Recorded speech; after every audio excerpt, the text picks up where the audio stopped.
We've got a lot of cool new info about Star Wars Outlaws, from a ton of the settings and accessibility options we'll be seeing in the game, to when and what cool new info we'll be getting next, as well as a awesome new look at the game and its graphics, so let's jump into it.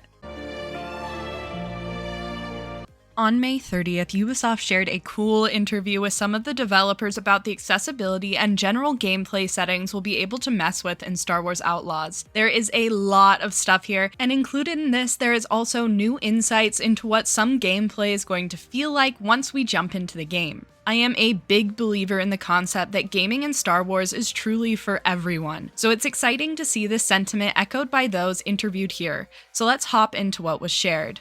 Let's start with the visuals. They have added a high contrast setting that can help people with impairments, such as removing colors or applying colors to certain objects to help you see them better. Colorblind accessibility whenever possible, visual intensity configurations for things like screen shaking, depth of field, motion blur. I know that I turned this one down for my motion sickness, as well as chromatic aberration. And finally, field of view configurations for wandering around and while aiming.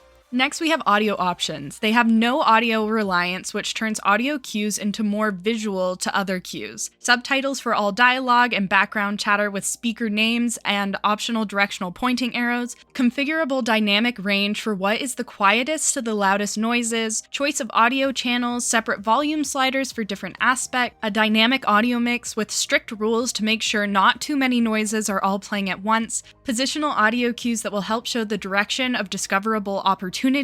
Finally, in audio, they have implemented audio descriptions for all cinematics. They go into details about these audio descriptions in the interview, talking about how sought after this feature has been and how many uses it has, from people who maybe have to look away often from the screen, to just making it more accessible to people who have low vision or cognitive disabilities. They go on to talk about how the gameplay is sadly not entirely accessible to those without sight, though the audio descriptors should help those who are playing with sighted assistance since the descriptions will be built into the game. Now on to the controls. We will have an auto walk feature built into this game, as well as keyboard and mouse and controller remapping presets. Sensitivity will be adjustable for camera look, hip firing, as well as speeder and ship mechanics. Camera inversion will also be configurable. For DualSense controllers, you will be able to adapt the trigger intensity as well as set up motion aiming using the controller's gyroscope. You will also be able to control the vibration strength for different information, and sprint will be toggled and not held, and you can change any hold into a toggle option. Now on to stealth and combat. There will obviously be multiple different difficulty settings, with story being the most forgiving. You can also set everything individually, from enemy difficulty to player health, as well as wanted difficulty. Aim assist can be toggled to different strengths, and there are features such as different blaster modes and the adrenaline feature that will help with different playstyles, as well as a toggle to turn off the minigame for precise reloading. There's also stealth assists such as threat sense, awareness icons, and visual footsteps that will be on and can be turned off if a player wishes to have a more difficult experience. Now on to navigation and traversal. There will be fast travel in the game between discovered locations, which I absolutely love. Safe climbing is a feature that will not allow you to accidentally fall while you're climbing around on things, and we also get things such as auto ledge grab, straightforward grappling, auto object avoidance on foot and speeder, health regeneration for your speeder's damage, as well as in-world map markers that you can toggle on permanently. Now on to space and flight. Damaging from object collision as well as getting stunned from enemy ion weapons can be turned off. Self-righting for the ship can be toggled on and off dependent on how difficult you want the flying, how manual you want the flying to be. Throttle will be incremental instead of just based off of holding the trigger or button. The combat can be changed, including levels of aim assist and different pursuit modes, as well as adjusting view and speed to follow targets. There are also motion sickness considerations, which I personally really appreciate as someone who struggles with that a lot. Next up is minigames and NICs. Minigames will have multiple difficulty options for timing, precision, and level of visual assistance. NICs will have additional vocal and visual clues for enemies, loot, etc.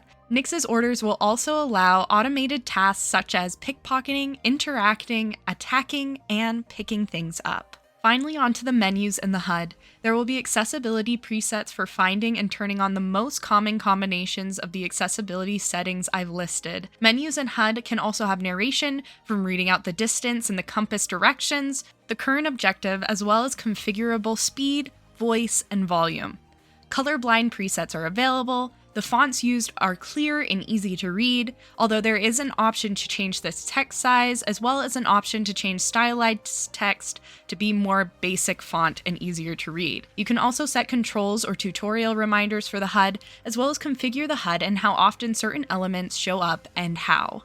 And there you go. Such a cool and comprehensive list of amazing settings that really help make gaming for everyone. Whether you're like me and you struggle with things like motion sickness, or you have more hurdles to success, the game devs for Outlaws have given us a lot of freedom to make the game accessible and comfortable to enjoy no matter your skill level or capability. In addition to all of this cool new info on the settings, we also have confirmation we will be seeing more Star Wars Outlaws content at both the Summer Games Fest happening on June 7th and Ubisoft Forward happening on June 10th. I can't wait to see what the cool people working on this game are going to show us, and I'm hoping for some cool new gameplay and maybe more show of the reputation system. Finally, we got some cool new looks at the game from NVIDIA, showing off their new DLSS 3.5 and what it does with ray tracing and reflex, and I'd say it looks really good.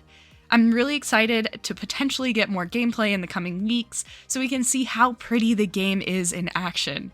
You can check out the full video by clicking on the link in the description. All in all, we're getting a lot of cool stuff for Outlaws, and we're anticipating even more in just the next few days. Keep an eye out on this channel for my live reaction to whatever we get at Ubisoft Forward, as well as some more breakdowns and deep dives into the content. I can't believe we'll have the game in our hands in just a few short months. Thank you so much for watching, and let me know in the comments what settings and things you're most excited about or looking forward to using. And as always, may the Force be with you. Goodbye!